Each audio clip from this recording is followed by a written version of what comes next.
Bonjour aux amis de Philopop et bonjour à toutes et à tous. Bon, j'espère que vous me captez. Alors cette séance vidéo qui se fait donc aujourd'hui sans public est destinée à compléter toutes celles qui ont été données dans l'année dans le cadre de l'Association populaire de philosophie du Havre, Philopop. C'est ainsi notre 10e séance sur la lecture de l'Esprit des lois de Montesquieu. Les deux précédentes ont été filmées et sont disponibles sur YouTube. Elles portent sur les conditions de la liberté politique et reposent surtout sur la lecture des livres 11 et 12. Alors, aujourd'hui, il s'agit d'aborder la lecture du livre 15 concernant l'esclavage civil. Mais il faudra d'abord dire quelques mots sur le livre 14, c'est-à-dire le livre précédent qui traite de la question du climat. On verra pourquoi. Alors Montesquieu est reconnu comme le premier grand philosophe à avoir dénoncé l'esclavage, notamment l'esclavage colonial, qui se développe au XVIIIe siècle avec la traite négrière, en réfutant méthodiquement les uns après les autres les arguments par lesquels on le justifiait jusqu'alors. Du livre 15 de l'Esprit des lois, on ne retient le plus souvent que son fameux chapitre 5 de l'esclavage des nègres, où il traite par le mépris et avec une ironie cinglante les arguments avancés par les négriers et les négociants de son temps pour justifier l'esclavage colonial. Ces arguments, il devait les avoir entendus chez les élites bordelaises. Bordeaux était l'un des grands ports négriers de l'époque, élite qu'il était amené à fréquenter à l'Académie de Bordeaux, dont il était membre. Mais on ne peut pas résumer le livre 15 sur l'esclavage civil à son chapitre 5. Se borner à ce chapitre, c'est passer à côté de la complexité de son propos, qu'un certain nombre de critiques d'ailleurs vont jusqu'à taxer d'ambiguïté. Selon Louis Salamolins, par exemple, qui fait paraître en 1987 un livre qui a pour titre, je le cite, « Le Code noir » ou « Le Calvaire de Canaan », selon Louis Salamolins, il y a chez Montesquieu une condamnation de principe de l'esclavage qui s'accommode fort bien de sa pratique dans les colonies. Au point qu'on peut se demander si Montesquieu est vraiment anti-esclavagiste. Alors pour savoir ce qu'il en est, il n'y a pas d'autre solution que de lire vraiment ce livre 15, mais en son entier, car il est sûr qu'à ne considérer Montesquieu qu'à travers quelques extraits de son œuvre, toujours les mêmes, on risque de rester dans les idées toutes faites et d'entretenir peut-être des légendes à son propos. En lisant attentivement le livre 15 de l'Esprit des lois, on a déjà pu... Non, plutôt en lisant déjà le livre 11 de l'Esprit des lois, on a déjà pu voir que Montesquieu ne préconise pas une séparation des pouvoirs, comme on l'entend dire. Il ne fait pas non plus de la Constitution d'Angleterre un modèle, contrairement à ce qu'on dit aussi le plus souvent. Et pour le livre 15 sur l'esclavage, faisons preuve de la même vigilance et ne partons pas du principe que Montesquieu est à l'évidence anti-esclavagiste en se bornant à son fameux chapitre 5. Alors, d'ailleurs, un parcours rapide du livre 15 devrait éveiller nos interrogations. S'il est incontestable que jusqu'au chapitre 5, Montesquieu condamne l'esclavage, comment ne pas être perplexe à la lecture des 3 chapitres suivants? Par exemple, au chapitre 6, Montesquieu écrit, je cite, « Il est temps de chercher la vraie origine du droit de l'esclavage. Il doit être fondé sur la nature des choses. Voyons s'il y a des cas où il en dérive. » Puis au chapitre 7, on a cette déclaration étrange, mais comme tous les hommes naissent égaux, il faut dire que l'esclavage est contre la nature, jusqu'ici tout va bien, mais il ajoute quoique dans certains pays, il soit fondé sur une raison naturelle. Et il faut bien distinguer ces pays d'avec ceux où les raisons naturelles même les rejettent, comme les pays d'Europe où il a été si heureusement aboli. Alors, Montesquieu serait-il en train de justifier la pratique de l'esclavage dans tous les pays qui ne se trouvent pas en Europe? C'est la question qu'on peut se poser. Et c'est bien ce que semble confirmer d'ailleurs le titre du chapitre 8 et la première phrase de ce chapitre. Je cite le titre. Inutilité de l'esclavage parmi nous, les Européens. Première phrase, il faut donc borner la servitude naturelle à de certains pays particuliers de la terre. Le propos de Montesquieu semble à la fois européocentriste et colonialiste. Mais comme on le verra, Montesquieu ne s'en tient pas à ce qu'on pourrait croire être ici sa conclusion, puisque dans la suite du chapitre 8 et au chapitre 9, il met en cause l'existence de l'esclavage dans tous les pays, et pas seulement en Europe. Et il met en cause l'argument du climat, qui sert souvent à justifier l'esclavage colonial. Ce parcours nous indique en tout cas qu'il faut être attentif aux tensions, aux retournements qui caractérisent l'argumentation de Montesquieu, si on veut vraiment la comprendre. Quoi qu'il en soit, avant d'aborder le livre 15, il est nécessaire de dire quelques mots, comme je le disais, sur son livre précédent, c'est-à-dire le livre 14, qui traite du climat, car c'est à lui que Montesquieu fait référence lorsqu'il parle au chapitre 8 du livre 15 des raisons naturelles qui fondent l'existence de l'esclavage dans certains pays. Comme l'indique d'ailleurs le titre du livre 15, celui-ci est dans le prolongement du livre 14. Je lis le titre du livre 15, « Comment les lois de l'esclavage civil ont du rapport avec la nature du climat ». Et le titre du livre 14 est lui-même, je cite, « Des lois dans le rapport qu'elles ont avec la nature du climat ». Le livre 14 ouvre un nouveau champ d'étude dans l'esprit des lois. Jusqu'au livre 14, Montesquieu examine les rapports que les lois ont avec la nature et le principe de chaque gouvernement, mais à partir du livre 14, il s'interroge sur toute autre chose, il s'interroge sur les conditions non politiques qui déterminent l'existence des lois, à commencer par le climat. Et en ce qu'il façonne la sensibilité et le caractère des hommes, eh bien, le climat est un facteur important qui permet d'expliquer la diversité des peuples. Si les Français, les Espagnols, les Persans, les Chinois, les Japonais sont différents, c'est d'abord en raison des différences de climat.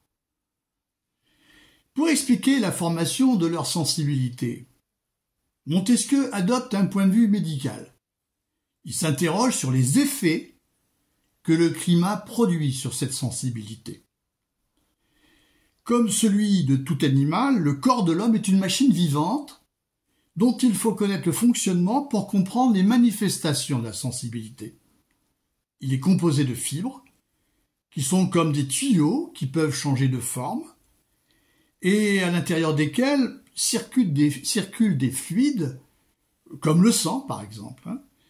Les extrémités des fibres se contractent quand l'air est froid et elles se relâchent au contraire au contact de l'air chaud. Et plus les fibres se relâchent, moins elles ont du ressort et moins le sang circule. Ainsi, les variations de température entraînent des modifications de la structure fibrillaire du corps qui, elles-mêmes, entraînent des variations de la sensibilité humaine. Les variations physiologiques dues au climat ont ainsi des effets sur le moral des hommes, et pas seulement sur leur moral, mais aussi sur leur comportement moral, et forcément, elles ont aussi des effets sur le plan politique. Je lis ici quelques extraits du chapitre 2 du livre 14.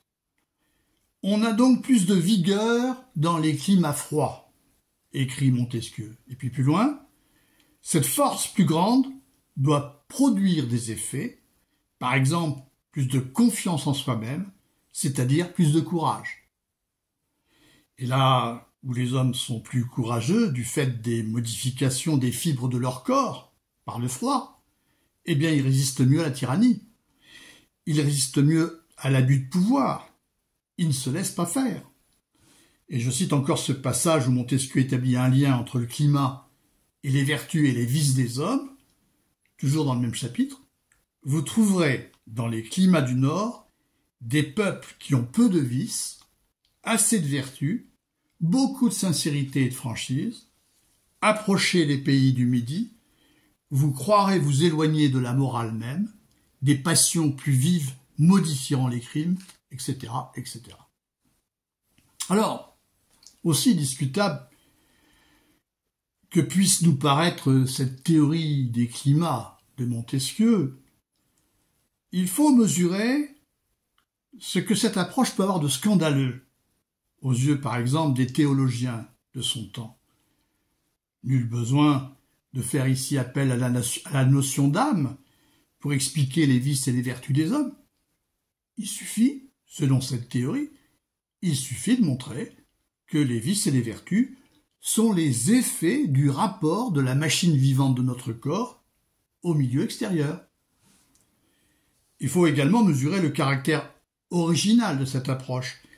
Contrairement aux philosophes politiques comme Thomas Hobbes, qui dans son Léviathan élabore d'abord une théorie générale des passions humaines avant d'en tirer toutes les conséquences politiques nécessaires, eh bien, contrairement à ce philosophe, Montesquieu indique qu'on ne peut pas considérer les passions humaines comme des données universelles, elles diffèrent en fonction des climats. Et précisément, dans les pays chauds, je cite Montesquieu, la chaleur du climat peut être si excessive que le corps y sera absolument sans force. Et comme il écrit encore plus loin, dans la conclusion de ce chapitre, la chaleur peut être si excessive que, je cite, la servitude est moins insupportable que la force d'esprit qui est nécessaire pour se conduire soi-même. Fin de citation. Alors s'il est vrai qu'un climat chaud prédispose les hommes et les peuples à la servitude, est-ce qu'il faut y voir pour autant un destin implacable?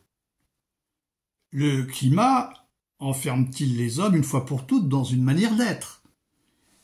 Ce n'est pas la conclusion de Montesquieu, qui tout au contraire insiste dans le livre 14 sur le fait que les lois peuvent jouer un rôle correctif.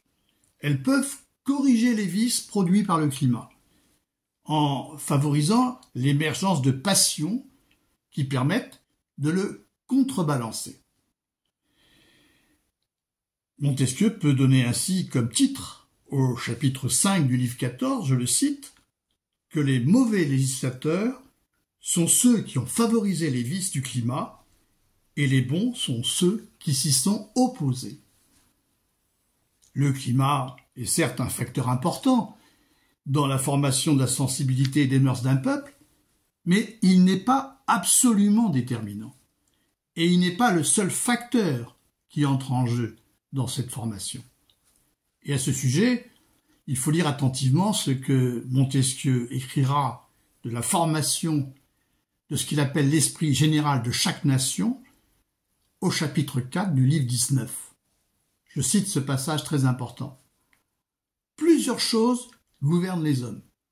Le climat, la religion, les lois, les maximes du gouvernement, les exemples des choses passées, les mœurs, les manières, d'où il se forme un esprit général qui en résulte. L'esprit général d'une nation, c'est ainsi l'unité qui résulte de la composition de plusieurs facteurs, parmi lesquels il y a le climat. Et cette unité, c'est ce qui lui donne son identité.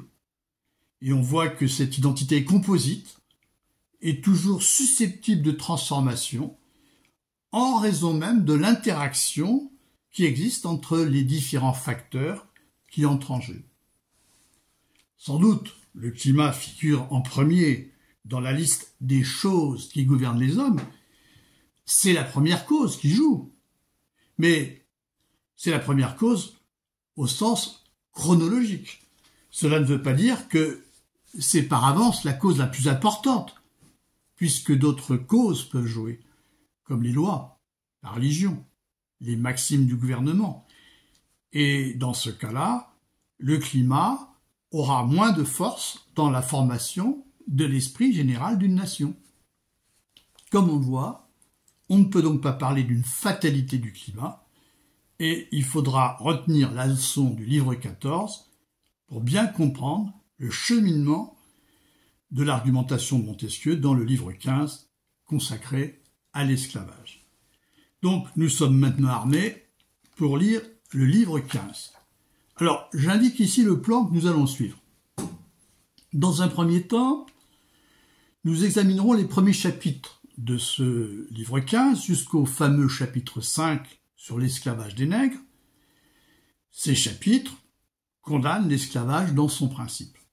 D'abord sous la forme d'une réfutation méthodique, les 2 premiers chapitres, puis à partir du chapitre 3, la démonstration cède de plus en plus la place à l'ironie, qui culmine au chapitre 5.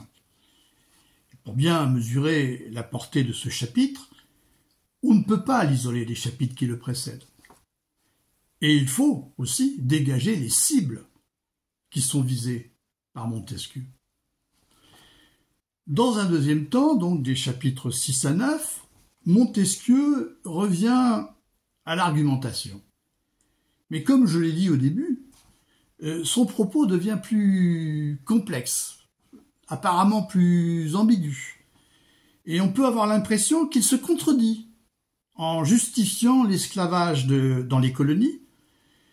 Or, on verra qu'il n'en est rien. Je n'en dis pas plus pour l'instant. Enfin, dans la 3e et dernière étape, eh bien, on lira ici toute la dernière partie du livre, des chapitres 10 à 19, où Montesquieu, cette fois, ne dénonce plus l'esclavage, mais au contraire, semble s'accommoder de son existence dans les colonies. Il n'est plus question de le supprimer, mais de l'encadrer juridiquement en évitant ses abus et ses dangers. D'où la question. Encore une fois, Montesquieu se contredit-il? Est-il vraiment anti-esclavagiste? La dernière partie de son livre ne contredit-elle pas les 9 premiers chapitres? Ce sont les questions que nous aurons à nous poser. Donc, commençons par le premier chapitre du livre 15, où il traite de l'esclavage civil. Alors, Montesquieu précise dans ce premier chapitre ce qu'il faut exactement entendre par là. Je cite. « L'esclavage proprement dit est l'établissement d'un droit qui rend un homme tellement propre à un autre homme qu'il est le maître absolu de sa vie et de ses biens. » Ainsi, l'esclavage civil, ce que Montesquieu appelle l'esclavage proprement dit, est l'établissement d'un droit qui fait d'un homme la propriété d'un autre et doit être distingué en ce sens de l'esclavage qui désigne la condition des hommes qui dans un pays se trouvent sous la domination d'un despote, que l'on appelle l'esclavage politique. Comme l'indique Montesquieu dans une note du chapitre 2, sa définition de l'esclavage civil englobe aussi bien l'esclavage antique tel qu'il était pratiqué chez les Romains que l'esclavage colonial à son époque. Et jusqu'au chapitre 5 inclus, Montesquieu dénonce donc les effets pernicieux de cet esclavage et réfute les fausses justifications qui en ont été données, notamment dans l'Antiquité, par les jurisconsultes romains comme Justinien. Alors, moralement, politiquement, juridiquement, l'esclavage est condamnable. Moralement d'abord. Comme l'écrit Montesquieu au premier chapitre, l'esclavage n'est pas bon par nature. Privé en effet de la responsabilité de ses actes, l'esclave ne peut agir vertueusement. Et le maître, quant à lui, contracte des habitudes de paresse et cruauté qui l'incitent, comme l'écrit Montesquieu, a manqué à toutes les vertus morales. Politiquement, il est incompatible avec les gouvernements modérés, c'est-à-dire les gouvernements réglés par des lois, comme les républiques et les monarchies. Il est incompatible avec l'esprit d'égalité des républiques, incompatible avec l'honneur qui est au principe des monarchies, où, je cite Montesquieu, il est souverainement important de ne point abattre ou avilir la nature humaine. L'esclavage civil ne convient qu'aux pays despotiques, où, écrit Montesquieu, où l'on est déjà sous l'esclavage politique, les hommes étant soumis par la crainte aux caprices d'un despote. Et là, il est plus tolérable qu'ailleurs. Il est plus tolérable qu'ailleurs dans la mesure où il peut, dans une certaine mesure, atténuer la violence de l'esclavage politique. En devenant les serviteurs d'un despote, les hommes espèrent trouver une condition plus protégée, moins douloureuse.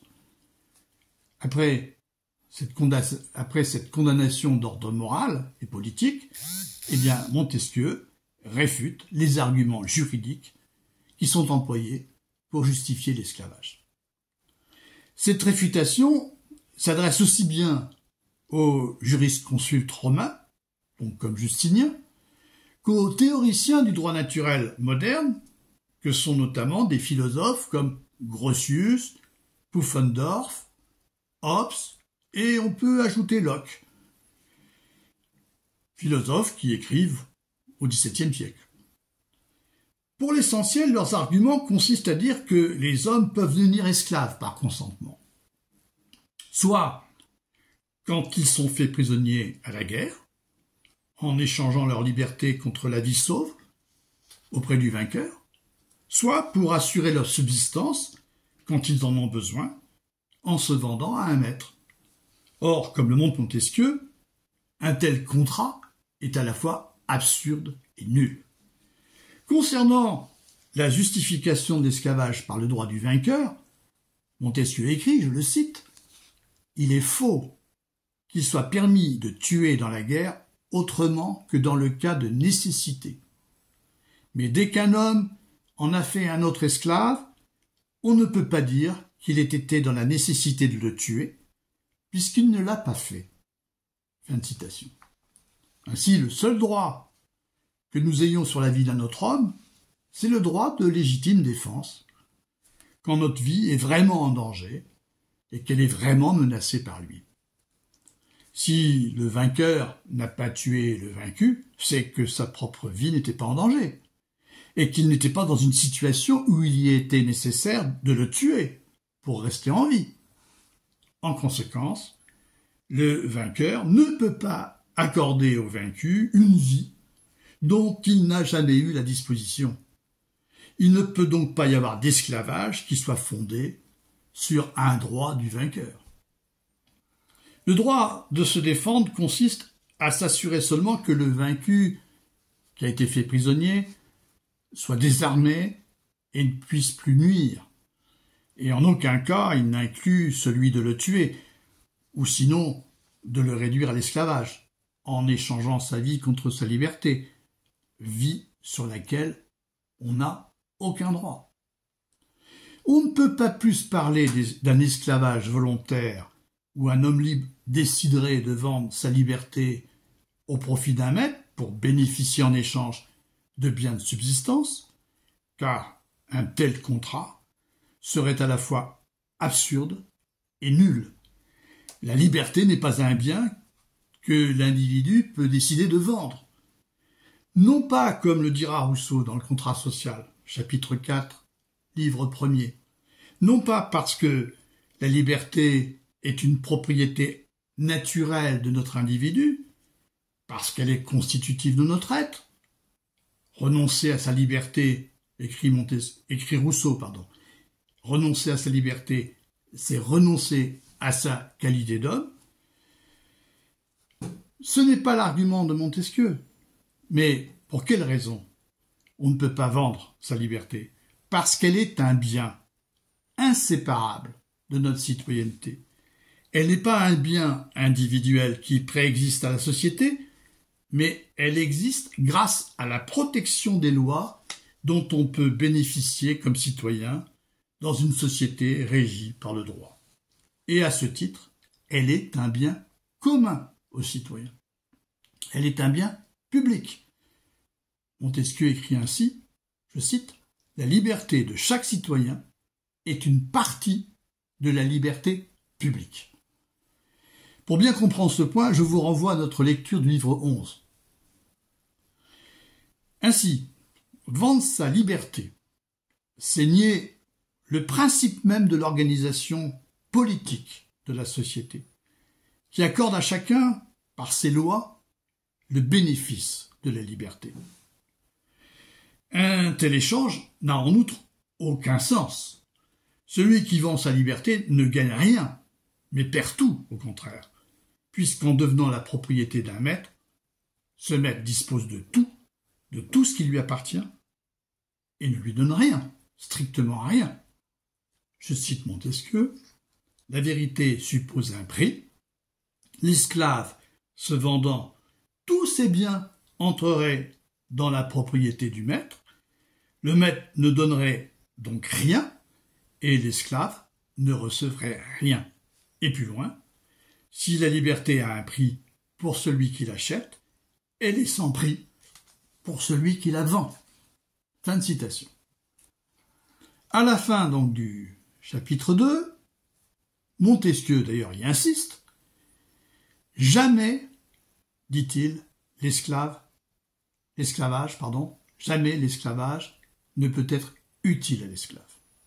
Jamais on ne pourra dire d'un esclave nourri par un maître qu'il bénéficie de la nourriture que lui donne le maître et qu'il aurait gagné en échange de sa liberté. Car c'est l'intérêt du maître de nourrir l'esclave pour entretenir sa force de travail à son profit. Mais ce n'est jamais l'intérêt de l'esclave qui, délivré de ses chaînes, serait tout à fait capable de subvenir lui-même à ses besoins. Ainsi, comme l'écrit Montesquieu, la loi de l'esclavage n'a jamais pu lui être utile. La loi de l'esclavage n'a jamais pu lui être utile. Et il ajoute qu'elle est contraire au principe fondamental de toutes les sociétés. Une société n'existe vraiment comme telle que si tous ses membres bénéficient des avantages qu'elle apporte, que si elle est utile à tous, sans exception. Or, l'esclavage est une exclusion totalement contraire au principe fondamental de la société. Elle est une mise à mort sociale qui diffère radicalement de celle qui frappe un criminel condamné à mort à l'issue d'un procès. Nous avons déjà eu l'occasion d'en parler en lisant le livre 12, consacré à la justice pénale. Le meurtrier condamné à mort n'est pas un homme qui a été a priori exclu de la société. Il n'en a pas été arbitrairement retranché. C'est un citoyen qui, en tuant un autre homme, s'est mis lui-même en position d'être privé de la sûreté qui lui était jusqu'alors assurée par la loi. S'il a vécu lui-même en sécurité, c'est parce qu'il a joui de la loi qui le condamne, comme l'écrit Montesquieu. Loi qui lui a permis de conserver sa vie en le protégeant de l'arbitraire et de la violence des autres. Donc, contrairement aux citoyens devenus criminels et punis de mort par la loi dont il a bénéficié, l'esclave n'a jamais pu jouir de la société. Il en a été radicalement exclu. L'esclavage est radicalement opposé au droit civil. Et puisque l'esclavage n'est rien de légitime, eh bien l'esclave peut fuir légitimement sa condition en cherchant à s'échapper de la propriété de son maître. Montesquieu évoque allusivement en fin de chapitre 2, ce qu'on appelait autrefois aux Antilles et à la Réunion le marronnage, terme par lequel on désignait la fuite des esclaves hors du domaine de leur maître.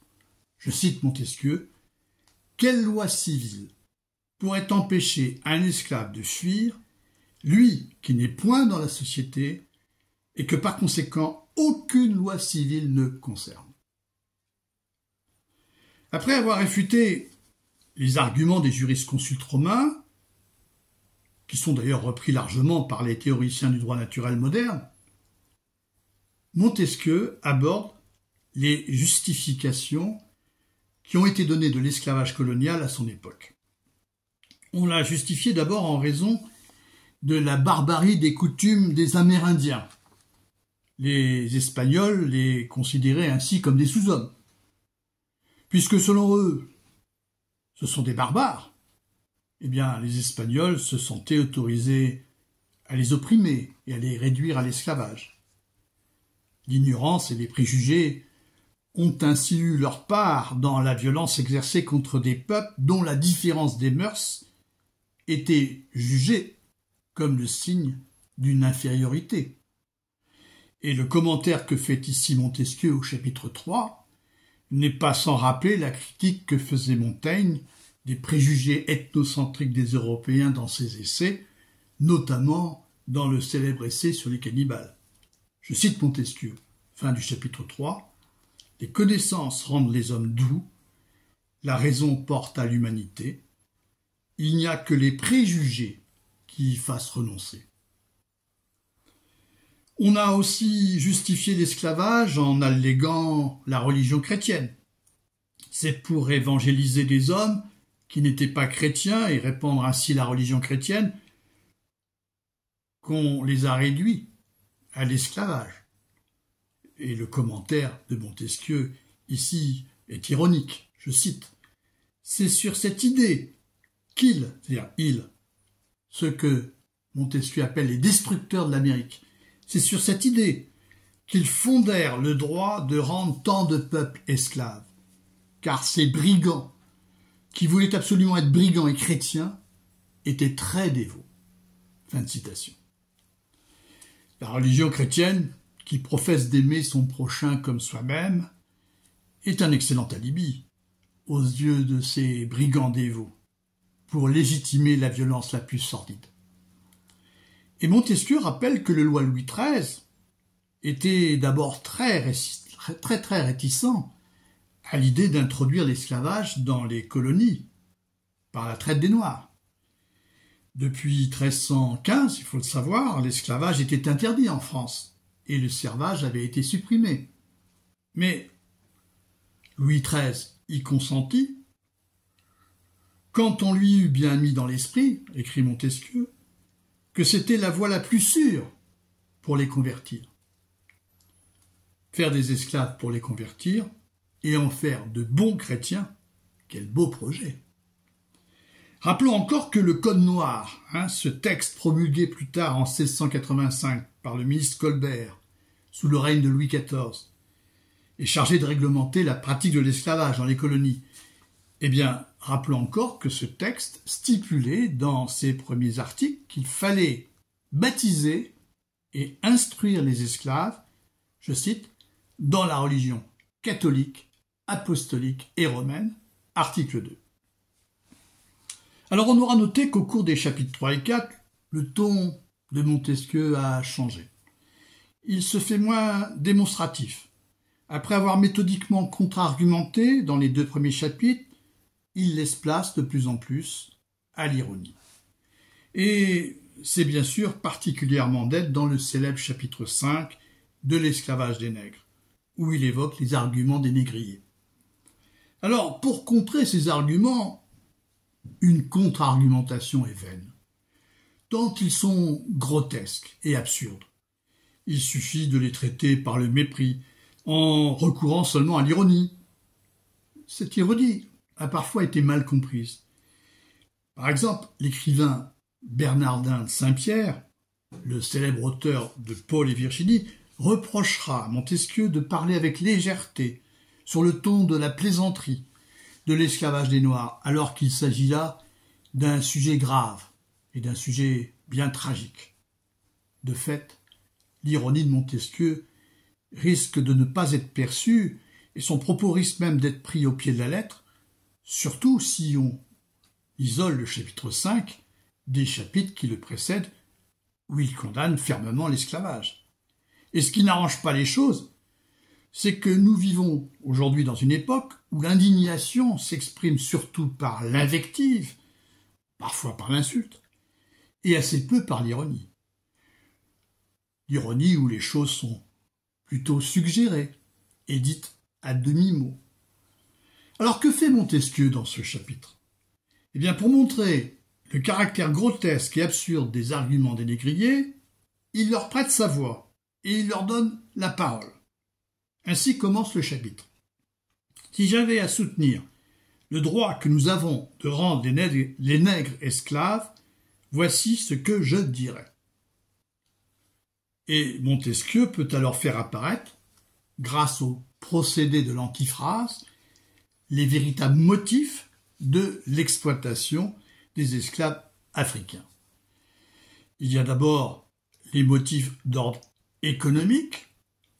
Un premier argument justifie ainsi la traite négrière, je cite, « Les peuples d'Europe, ayant exterminé ceux de l'Amérique, ils ont dû mettre en esclavage ceux de l'Afrique pour s'en servir à défricher tant de terres. » C'est un fait historique. Les Noirs ont été déportés en Amérique pour y remplacer les Indiens, qui avaient été exterminés. Mais toute l'ironie est ici dans le verbe « ont dû ». Les peuples d'Europe ont dû mettre en esclavage ceux de l'Afrique. Ce verbe donne aux origines de la traite négrière un aspect rassurant de rationalité. En somme, c'est normal, c'est dans l'ordre des choses. Il s'agissait là d'une nécessité économique. Qui raisonne de cette manière? Qui est visé ici par l'ironie de Montesquieu?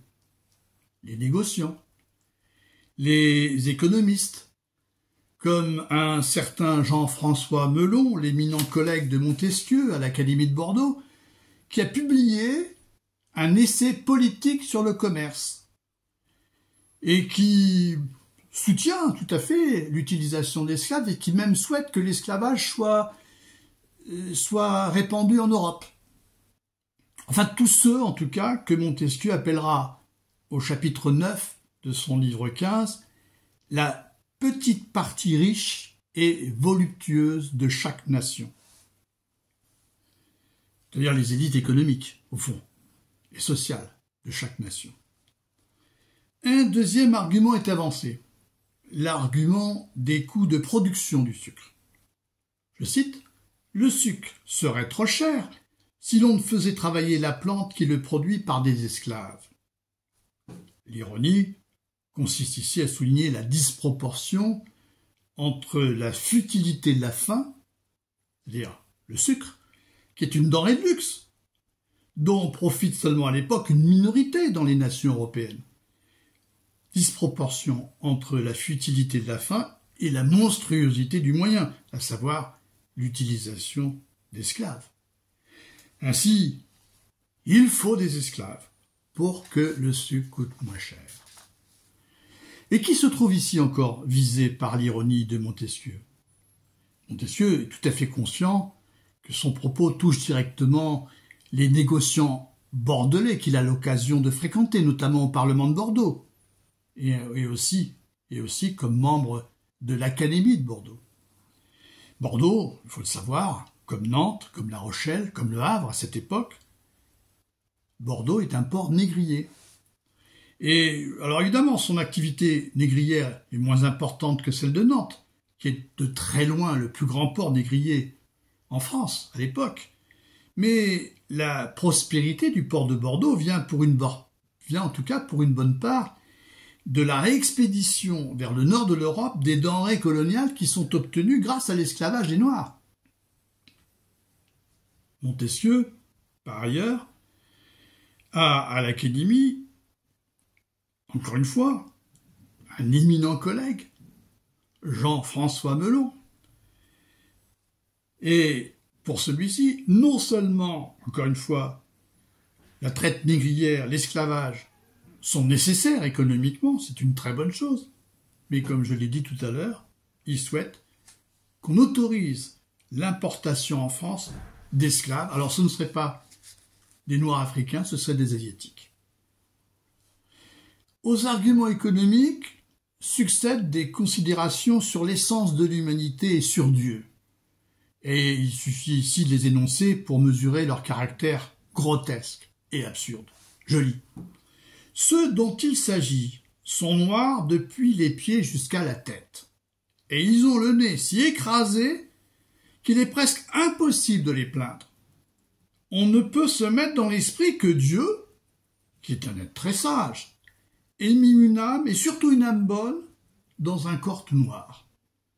Il est si naturel de penser que c'est la couleur qui constitue l'essence de l'humanité, que les peuples d'Asie qui font des eunuques privent toujours les Noirs du rapport qu'ils ont avec nous d'une façon plus marquée.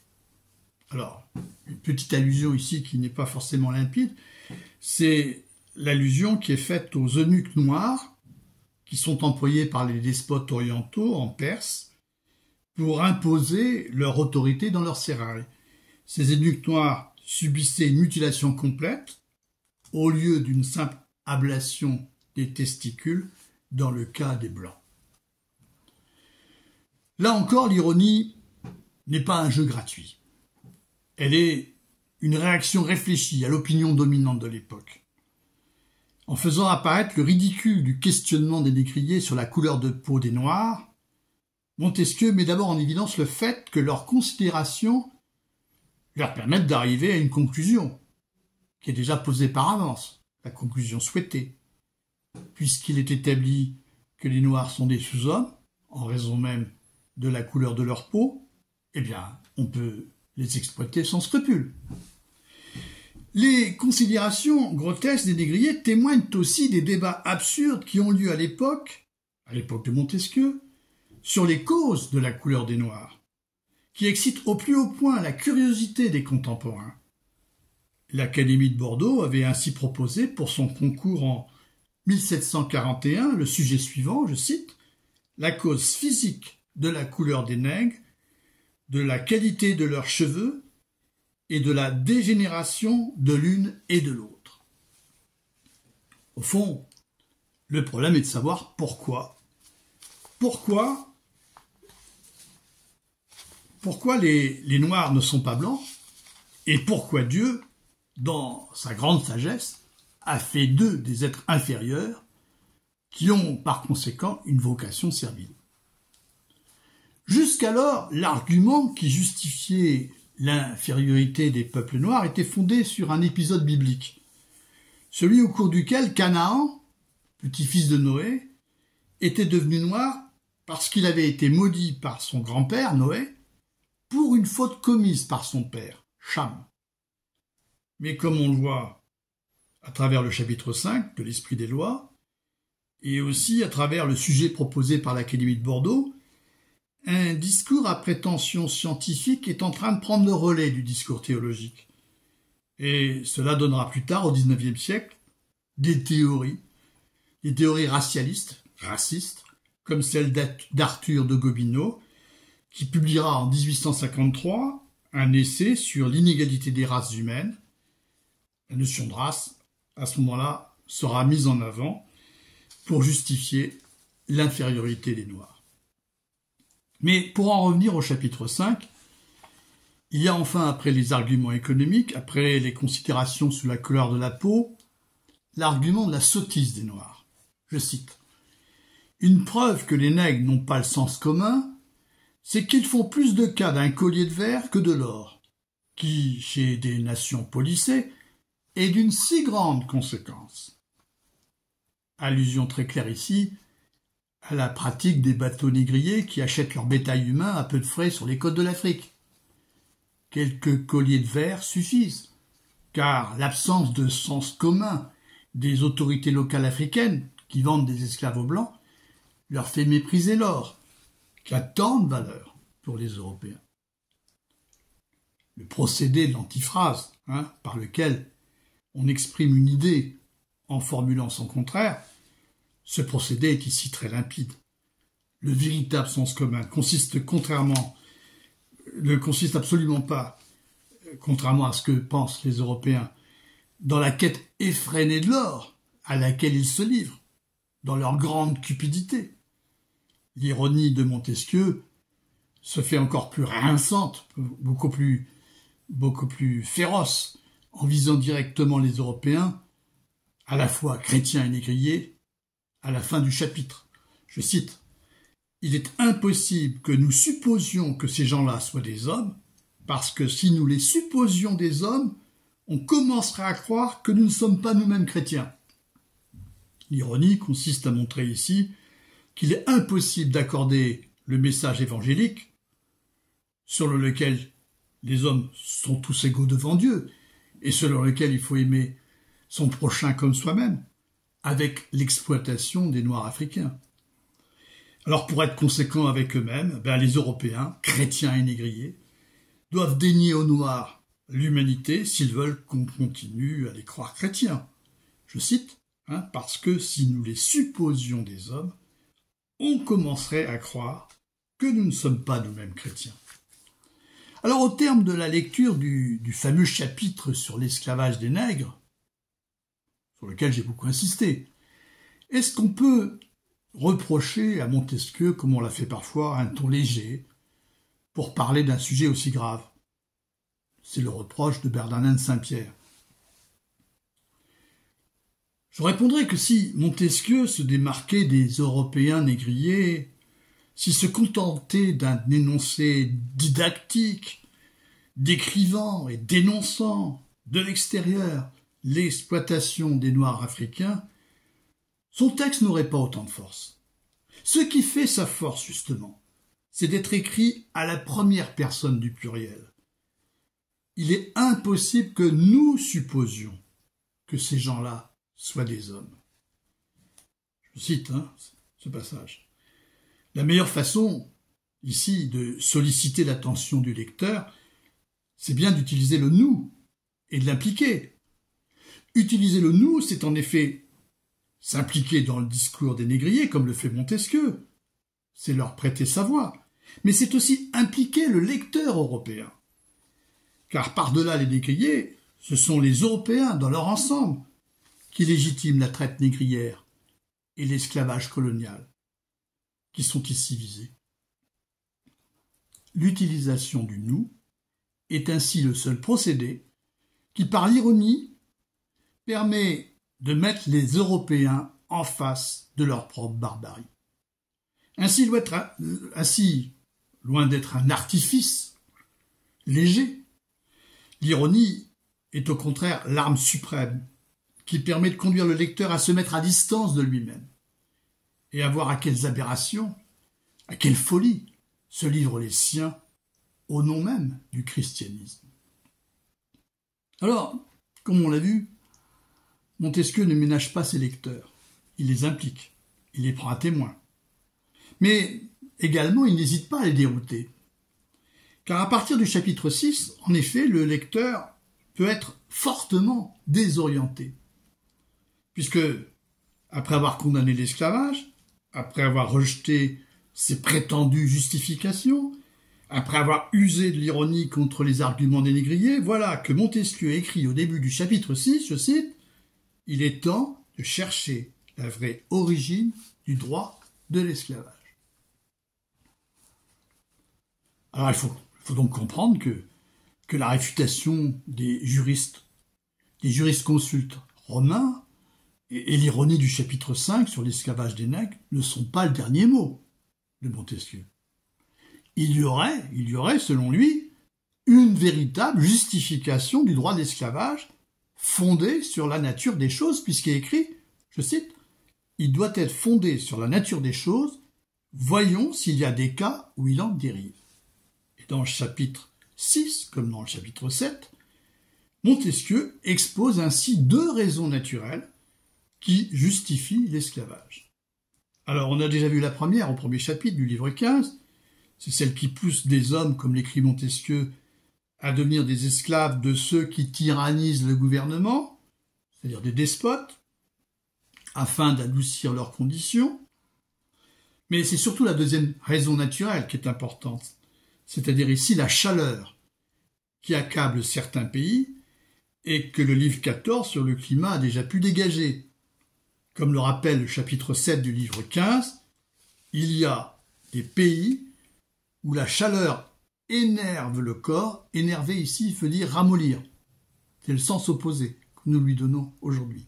Donc, il y a des pays où la chaleur énerve le corps et affaiblit si fort le courage que les hommes ne sont portés à un devoir pénible que par la crainte du châtiment. L'esclavage y choque moins la raison. Fin de citation. Alors, le lecteur peut avoir le sentiment que Montesquieu se contredit. Puisqu'en effet, après avoir déclaré au chapitre 2 que la liberté de l'homme était sans prix, pour celui qui la vend, il en vient à soutenir au chapitre 6 que dans certains pays despotiques, elle ne vaut rien. Je cite M. Perry, un auteur qui avait écrit sur la Russie, M. Perry dit que les moscovites se vendent très aisément. J'en sais bien la raison. C'est que leur liberté ne vaut rien. En outre, Montesquieu semble désormais admettre l'idée d'un assujettissement volontaire. Il semble même se féliciter de la convention réciproque, je cite, par laquelle un homme choisit librement pour son utilité de se mettre sous la dépendance d'un maître, comme il l'écrit à la fin du chapitre 6. Enfin, après avoir affirmé l'égalité naturelle des hommes, après avoir déclaré que l'esclavage est contre la nature, voilà qu'il semble admettre la pratique de l'esclavage dans les pays chauds. Et je cite le passage du livre 16, que j'avais tout à l'heure souligné, qui ne peut que troubler le lecteur, mais comme tous les hommes naissent égaux, il faut dire que l'esclavage est contre la nature, jusqu'ici tout va bien, mais il ajoute, quoique dans certains pays, il soit fondé sur une raison naturelle. Et la raison naturelle évoquée ici, c'est un climat chaud. Et Montesquieu d'ailleurs de préciser, je cite, qu'il faut bien distinguer ces pays, ceux qui ont un climat chaud, d'avec ceux où les raisons naturelles même la rejettent, comme les pays d'Europe où il a été si heureusement aboli. Ainsi, désormais, la seule chose qui semble importer à Montesquieu, c'est d'éviter que l'esclavage soit étendu aux pays d'Europe, dont les raisons naturelles même le rejettent, pour citer ces termes. Car leur climat tempéré ou leur climat froid est incompatible avec l'esclavage. C'est en tout cas la conclusion qu'il semble tirer de ces considérations au début du chapitre 8, dont le titre est tout à fait parlant, je le cite, « Inutilité de l'esclavage parmi nous », c'est-à-dire parmi les Européens. Et la première phrase de ce chapitre est la suivante, je cite, « Il faut donc borner la servitude naturelle à de certains pays particuliers de la terre. » Donc, voilà qui est bien déconcertant. Le lecteur peut avoir l'impression qu'après avoir proclamé une dénonciation de principe de l'esclavage, Montesquieu s'incline devant la réalité de l'esclavage colonial. Qu'il soit institué dans les pays chauds, notamment dans les colonies, rien de scandaleux. Il y a des raisons naturelles qui fondent son existence. L'important est qu'il ne soit pas étendu à l'Europe, où aucune raison naturelle ne prédispose à le voir s'établir. Et c'est le sujet d'inquiétude, surtout de Montesquieu. Il sait qu'il y a, parmi les élites de son époque, des personnes, des hauts personnages, qui souhaitent la réintroduction de l'esclavage en Europe, pour des raisons économiques. Je vous ai parlé de Jean-François Melon. Alors, est-ce que Montesquieu a renoncé à une condamnation absolue de l'esclavage, ou la condamnation qu'il en fait n'est-elle pas, comme on dit aujourd'hui, une condamnation à géométrie variable, qui ne s'applique pas à l'esclavage colonial? Mais là encore, il ne faut pas lire son texte de manière hâtive. Il est vrai que son texte a d'abord un caractère défensif. À défaut de pouvoir supprimer maintenant l'esclavage dans les colonies, il s'agit d'éviter au moins qu'il n'atteigne bientôt l'Europe. Voilà l'inquiétude de Montesquieu. C'est ça l'urgence. Et c'est pourquoi il faut montrer que les raisons pour lesquelles on le justifie dans les pays chauds ne peuvent aucunement valoir pour les pays européens. Mais Le propos de Montesquieu ne s'arrête pas là. Il ne vise pas seulement à préserver l'Europe de l'esclavage, il va beaucoup plus loin. Le chapitre 8 montre en effet que l'argument du climat chaud n'est pas non plus pertinent concernant les pays où l'esclavage est pratiqué.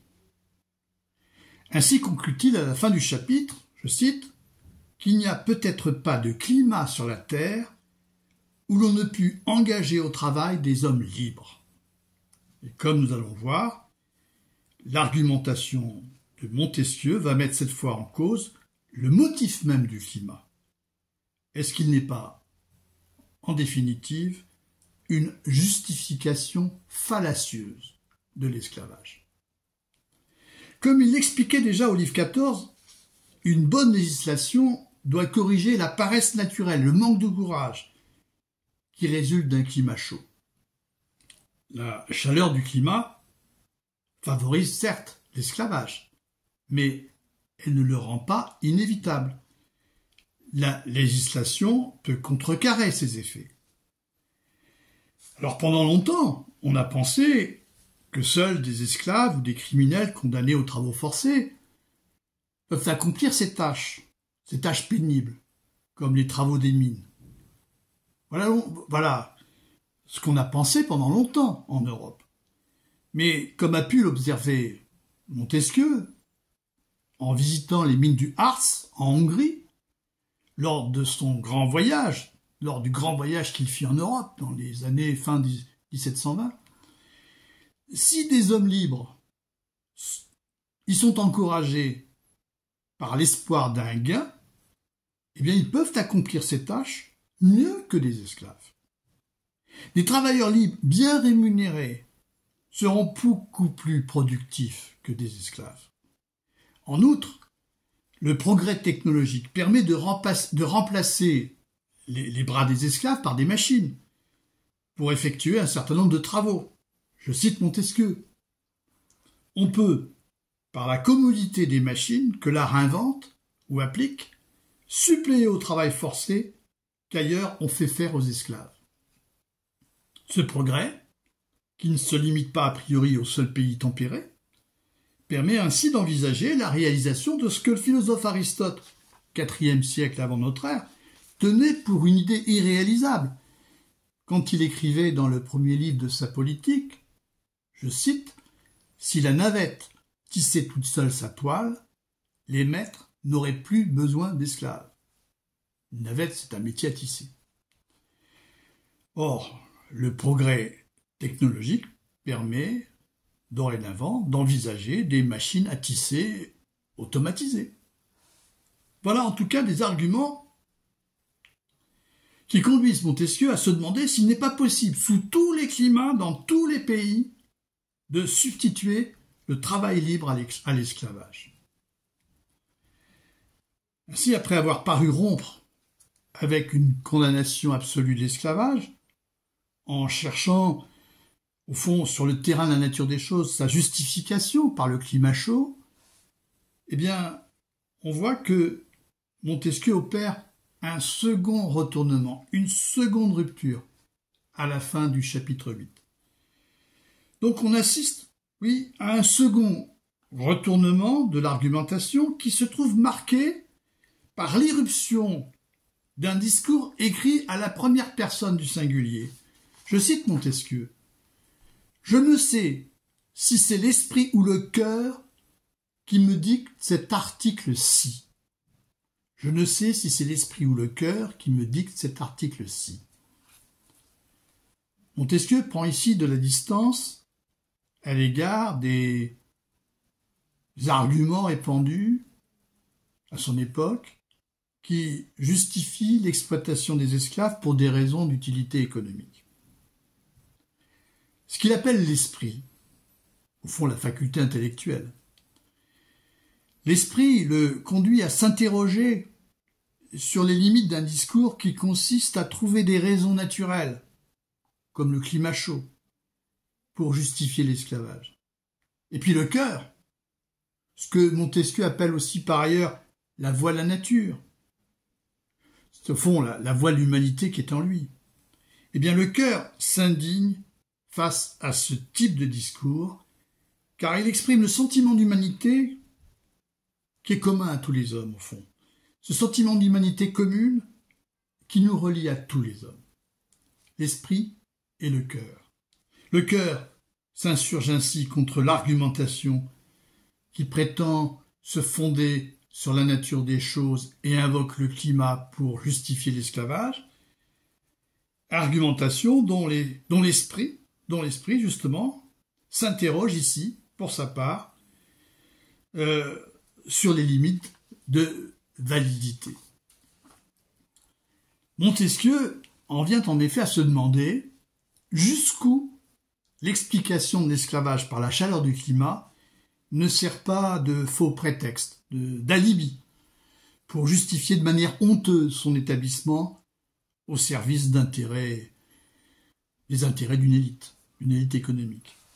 Je cite. « Il n'y a peut-être pas de climat sur la Terre où l'on ne put engager au travail des hommes libres. » Et Montesquieu ajoute « Parce que les lois étaient mal faites, on a trouvé des hommes paresseux. Parce que ces hommes étaient paresseux, on les a mis dans l'esclavage. » Alors, sans doute, ne peut-on pas être sûr qu'il y ait partout des climats où le travail libre soit possible?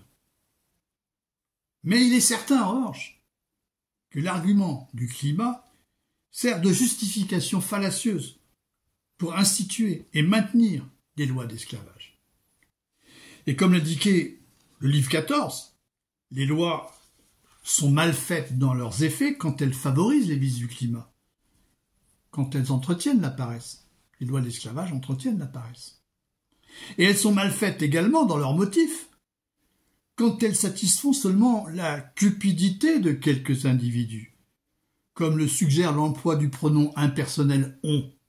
Parce que ces hommes étaient paresseux, on les a mis dans l'esclavage. Ce « on » désigne sans aucun doute les hommes qui composent ce que Montesquieu appelle au chapitre 9, je cite, « la petite partie riche et voluptueuse de chaque nation ». Autrement dit, les élites économiques et sociales qui profitent de la traite négrière et souhaiteraient aujourd'hui qu'on étende l'esclavage à l'Europe en invoquant des raisons économiques, en invoquant l'utilité économique. Or, ces élites sont bornées. Elles sont bornées car elles sont incapables de comprendre que des hommes libres sont plus efficaces au travail et que les formes mécanisées de la production appellent la suppression de l'esclavage. Elles ne voient que leur intérêt immédiat, à court terme. Et en insistant sur la paresse engendrée par la chaleur du climat pour justifier le recours à l'esclavage, elles cherchent en fait à masquer leur cupidité. À la lumière de cette précision, on peut mieux comprendre le propos de Montesquieu que je cite à nouveau. Parce que les lois étaient mal faites, on, c'est-à-dire les élites, on a trouvé des hommes paresseux. Parce que ces hommes étaient paresseux, on les a mis dans l'esclavage. On fait passer la paresse des hommes pour une cause, alors qu'en réalité, elle n'est qu'un effet. Si les hommes sont paresseux, ce n'est pas vraiment en raison du climat, mais c'est surtout à cause d'une législation passée qui pèse lourd sur les mentalités. La justification de l'esclavage colonial repose en fait sur une réduction de la nature des choses au seul climat, alors qu'il n'en est qu'une composante, car d'autres facteurs, car d'autres causes peuvent entrer en jeu. En occultant le rôle important des lois qui ont institué l'esclavage civil, eh bien cette réduction permet d'éterniser l'esclavage, en le faisant passer pour tributaire de la nature, en le faisant passer pour une donnée, au fond, inévitable.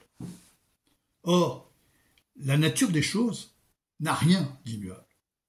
Même si le climat, en inclinant à la paresse, favorise la servitude, il n'est pas un facteur qui condamne à tout jamais les hommes des pays chauds à rester dans l'esclavage.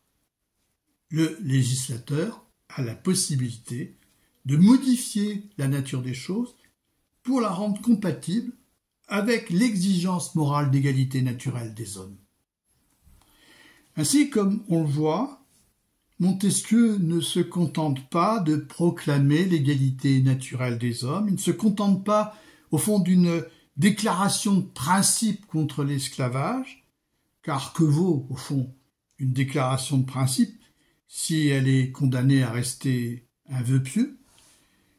Les théoriciens du droit naturel moderne comme Grotius, Pufendorf affirment tous que les hommes sont égaux naturellement, cela ne les empêche pas d'admettre un droit du vainqueur, qui justifie l'esclavage du vaincu. Aussi, pour que l'exigence de justice ne reste pas un cri du cœur condamné à l'impuissance, eh bien il faut que l'esprit lui prête son secours. Il faut qu'il indique par quels moyens il est envisageable de supprimer l'esclavage pour réaliser l'exigence de justice. Il reste qu'il paraît fort difficile de convaincre les élites de l'intérêt économique de la suppression de l'esclavage, alors qu'elles le soutiennent et vont jusqu'à souhaiter son extension à l'Europe. Et c'est à elles que s'adresse directement Montesquieu, au chapitre 9, en les invitant à s'interroger non plus cette fois sur l'intérêt réel de l'esclavage, mais sur la légitimité de leur position en faveur de l'esclavage. Montesquieu les invite ainsi à examiner en toute impartialité l'opinion qui est très largement répandue parmi elles. Je cite le début de ce chapitre 9. « On entend dire tous les jours qu'il serait bon que parmi nous, donc en Europe, il y eût des esclaves. » Voilà l'opinion répandue parmi les élites. Si on la considère, cette opinion exige que la société soit divisée, au fond, en hommes libres et en esclaves. Alors, est-ce qu'on peut accepter une telle opinion? Est-ce qu'on peut envisager, à partir d'elle, l'organisation de la société? Voyons ce qu'écrit ici Montesquieu. Pour bien juger de ceci, il ne faut pas examiner si les esclaves seraient utiles à la petite partie riche et voluptueuse de chaque nation, sans doute qu'ils lui seraient utiles. Mais prenant un autre point de vue, je ne crois pas qu'aucun de ceux qui la composent voulut tirer au sort pour savoir qui devrait former la partie de la nation qui serait libre et celle qui serait esclave. Fin de citation. On ne peut pas parler de l'utilité de l'esclavage à partir des seuls désirs particuliers d'une partie de la société, de sa partie la plus riche, de sa petite partie riche et voluptueuse de chaque nation, comme dit Montesquieu. Pour juger de manière impartiale de l'utilité ou non d'esclavage, il faudra envisager un tirage au sort pour savoir qui ferait partie des hommes libres et qui ferait partie des esclaves. Et personne ne pourrait ainsi savoir à l'avance la place qui serait la sienne à l'issue du tirage au sort. La question qui serait ainsi adressée à chacun serait la suivante. Est-ce que vous êtes prêt à prendre le risque de faire partie des esclaves si le sort tranche de cette manière? Alors on sait bien que personne ne souhaiterait faire partie des esclaves. Et comme l'écrit Montesquieu, ceux qui parlent le plus pour l'esclavage l'auraient le plus en horreur. Cette simple expérience de pensée suffit en tout cas à montrer le caractère totalement inique de toute position en faveur de l'esclavage. Comme l'écrit Montesquieu, le cri pour l'esclavage est donc le cri du luxe et de la volupté, et non pas celui de l'amour de la félicité publique. Les élites sociales et économiques soutiennent l'esclavage, souhaitent l'étendre à l'Europe, mais pour savoir si leur désir est légitime, la seule règle à mettre en œuvre est de se demander si ces désirs peuvent être les désirs de tous. Comme l'écrit Montesquieu, dans ces choses, voulez-vous savoir si les désirs de chacun sont légitimes? Examinez les désirs de tous. On voit ici que la seule règle qui permette d'éviter qu'on impose une position particulière, celle d'une partie de la société, au nom de tous, à l'ensemble de la société, c'est la règle de réciprocité, tout simplement, que nous découvrons dans notre intelligence. C'est un rapport d'équité. Cette règle exige que ce que j'admets pour les autres, je l'admette aussi pour moi-même. Alors, comme on l'a dit, Montesquieu veut montrer que la suppression de l'esclavage est tout à fait envisageable et qu'elle ne porterait aucunement préjudice à l'économie, tout au contraire. Toutefois, il ne s'agit pas, pour Montesquieu, ici d'un espoir qu'il pense pouvoir satisfaire rapidement. Il ne s'agit là que d'un espoir lointain. Et en attendant, il faut se confronter à la réalité telle qu'elle est. Il faut prendre acte de l'existence de l'esclavage colonial.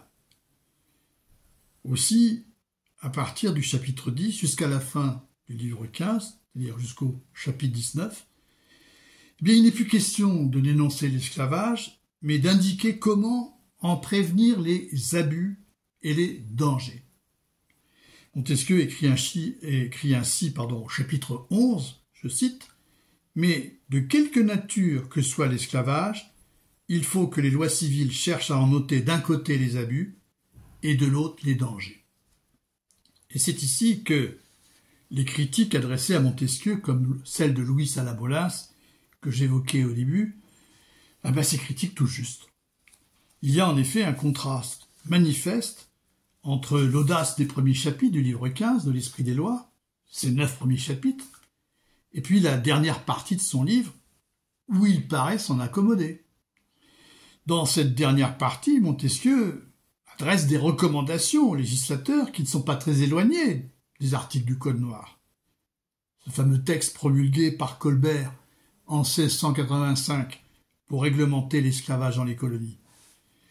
Parce qu'il faut agir avec prudence, il va falloir encadrer juridiquement l'esclavage. Dès lors, l'humanité dont il faut faire preuve à l'égard des esclaves est moins une question de principe, une question d'ordre moral, qu'une exigence pragmatique. Et je cite ici cet extrait du chapitre 16, qui, séparé de son contexte, pourrait paraître extrêmement cynique. Je cite, « L'humanité que l'on aura pour les esclaves pourra prévenir dans l'état modéré, je rappelle, c'est l'état réglé par des lois, contrairement à l'état despotique, donc je reprends, l'humanité que l'on aura pour les esclaves pourra prévenir dans l'état modéré les dangers que l'on pourrait craindre de leur trop grand nombre, les hommes s'accoutument à tout et à la servitude même, pourvu que le maître ne soit pas plus dur que la servitude. En somme, le problème à régler, c'est celui qui consiste à rendre la servitude tolérable, à éviter que la violence des maîtres ne conduise les esclaves à la révolte qui risque d'être dangereuse car ils sont très nombreux. Et au comble, loin de prôner l'abolition de l'esclavage, Montesquieu s'inquiète encore du danger que risquerait d'entraîner un trop grand nombre d'affranchissements. Je lis ainsi au chapitre 18, « Il ne faut pas faire tout à coup, et par une loi générale, un nombre considérable d'affranchissements. Il faut ainsi des mesures graduelles qui s'étalent dans la durée, et ce sera précisément le programme de la Société des Amis des Noirs, fondée en 1788 par Brissot, à la veille de la Révolution française. Société philanthropique qui se prononce pour l'abolition de l'esclavage et qui comprendra des hommes éclairés comme Condorcet, Lafayette, Mirabeau, l'abbé Sieyès, beaucoup d'acteurs de la Révolution française. C'est donc incontestablement la dernière partie du livre 15 qui expose Montesquieu aux griefs qu'on a pu lui adresser sur ses ambiguïtés. En cherchant à encadrer juridiquement l'esclavage colonial, il viserait en fait à en perpétuer l'existence pour le plus grand bénéfice des maîtres. C'est là la critique que lui adresse Louis Salabolins. Alors est-ce qu'il faut conclure que, loin d'avoir combattu l'esclavage colonial, Montesquieu l'a plutôt cautionné? La dernière partie du livre 15 annule-t-elle la pertinence et la force des 9 premiers chapitres? Je crois qu'il faut ici éviter 2 types d'erreurs.